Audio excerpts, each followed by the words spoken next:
Woo! What's going on, guys? Orange Forum coming at you guys today again with another video. And today we're going to be talking about the Lions signing another free agent. They signed free agent quarterback Tim Boyle from the Green Bay Packers. Green Bay Packers decided not to re-sign him and let him walk off in free agency.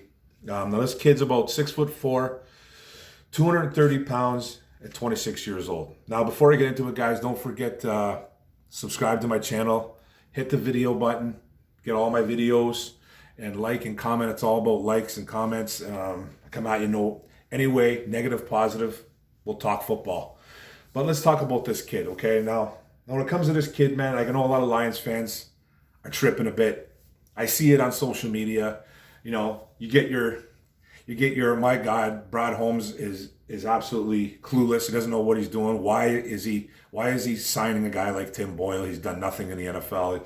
He didn't have a very good college career. This and that. And then you got your other guys saying, well, this completely takes quarterbacks off the board when the draft rolls around. Okay, that's not true either. And you get a mixed bag of emotions when it comes to Lions fans with this. With this type of signing, guys. Now, I look at it as it's a whatever signing. It's nothing in stone. Nothing is in stone when it comes to signing a guy like a Tim Boyle. This guy is not even guaranteed to make the roster. They're signing him at 1 year deal, $2.5 million, 1.5 guaranteed. Okay, now that tells you that the other million, I think maybe it'll be some type of production based or whatever, but 1.5 of it's guaranteed. Okay? So there's no guarantee that this guy's even going to make the roster. There's no guarantee. Okay? Now this guy had a really interesting collegiate career, to say the least. Okay? And when I say interesting, I'm trying to be nice about it. I'm really trying to be nice about it. Okay? I don't think that this kid is terrible, but he's got a lot of flaws to him. And he played at University of Connecticut, and then he transferred over to Eastern Kentucky. So he's been a Husky and he's been a Colonel. Okay? Now, these 3 years at Connecticut, he only started 10 games. 10 games, okay? He amassed 1,237 yards, 1 touchdown, and 13 interceptions. Minus 122 yards rushing and 0 touchdowns on a 48.4% completion percentage. Okay? Now, when you look at something like that, that's like, wow. I can't even believe how bad that is. The thing that really sticks out to me is obviously his interceptions, but really sticks out is his 1 touchdown in 3 years. Now, he wasn't a starter for 3 years, okay? Came in as a freshman, started like 4 games or something like that. Next season comes along, he starts he started 8 games total in 3 years. Let's just get that off the jump. Played in a bunch, but only started like 8 games as a UConn Husky. Okay? So, and then he ended up losing his job to a kid named Bryant Sheriff. Don't even know who that is. But the thing that does stick out to me is the 275 attempts throwing the football and 1 touchdown. Now, I haven't dug into UConn roster. I never really dug into the UConn roster to see who his weapons were, but I'm sure, I don't even know how that team even scored. Obviously, there was other quarterbacks involved, and he was just part of a rotational quarterback system. I don't really know, guys. I don't really know. There's not really much to this kid that you can really focus on that's really negative, positive. Obviously, his numbers are very negative, extremely negative, but I love his size. And I love his arm strength. That's what you're getting from this kid. You're getting size and you're getting arm strength. You're not going to get a guy that's going to run, though.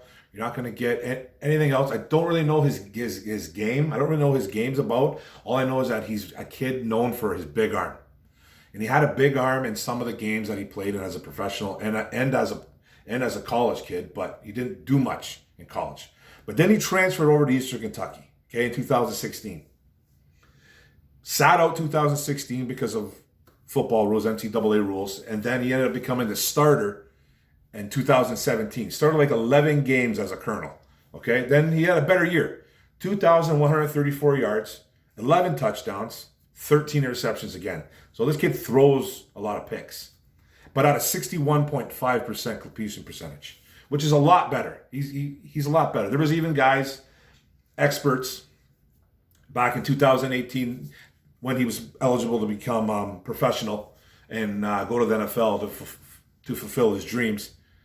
There was a lot of guys saying, experts saying that he was possibly going to get drafted as a 6th, probably 7th round draft pick. There was some that said that, okay? A lot of people are like, this kid's going to be a UDFA, undrafted free agent, and a team will pick him up, though, because they love his measurables and they love his arm strength.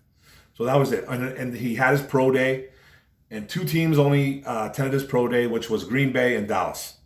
2 teams. Green Bay ended up picking him up, undrafted free agent. They ended up picking him up, and then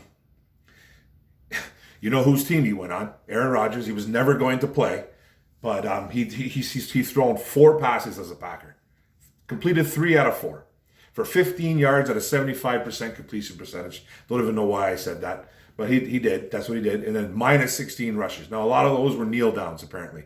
Victory formation, played on the Packers. Packers win a ton of games. That's what happens. You bring in the kid. He kneels down while Aaron Rodgers goes and has a latte on the sidelines. You know what I mean? So basically that was it right there. So this kid doesn't have a lot of like crazy stats in college. He doesn't. He played a lot better as a colonel, okay? Came in as an Eastern Kentucky colonel, played way better. Still, he's only known for his big arm, and he's known for his size. He's not really athletic. Even though his 40 time, he had like a 4.7. That's pretty. That was, I think it was, at that time, I think it was top 5 at the time. You might want to correct me on that or fact check me on that.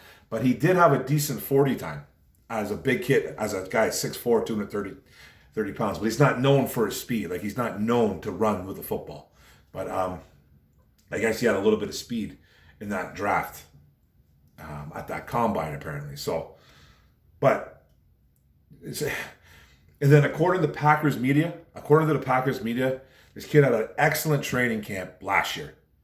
But then during COVID, we saw no preseason games. We only saw him playing a couple preseason games a year prior, and apparently he was good. Apparently had some nice tape on him. But it was like, it's preseason, man, and this kid was probably the 3rd stringer going up against 3rd, 4th, 5th string guys that are not even going to make the team. Now, this guy's strictly coming in to fight for a job with David Blau. That's really all this pick is, and it's not even a guarantee that he will make the roster.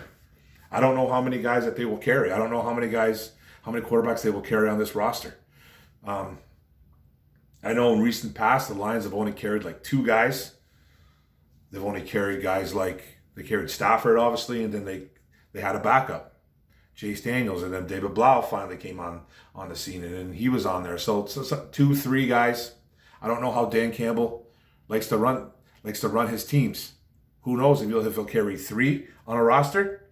Sometimes if you carry too many quarterbacks, man, you're stopping yourself from having another positional player on that team. So they might only carry 2. It might be Jared Goff, David Blau. Or it might be Jared Goff, Tim Boyle.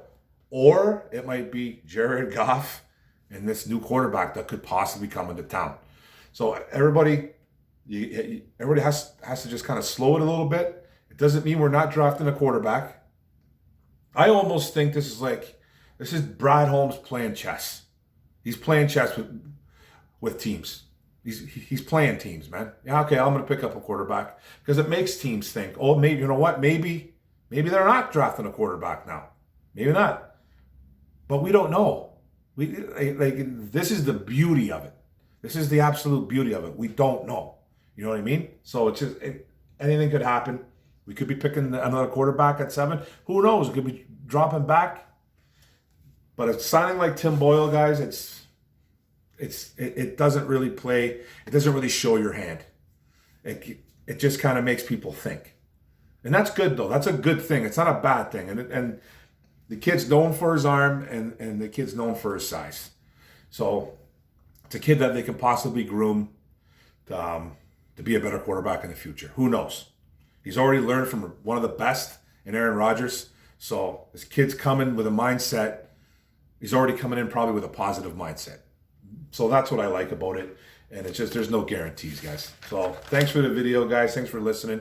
I know it was only about Tim Boyle, man, but hey, Lions are making moves. So I'm going to talk about it, man. So don't forget to subscribe, bottom right. Hit the notification bell, get all my videos, and like and comment. It's all about the likes and the comments, man. It helps my channel out big time. Thanks a lot, guys, and go Lions.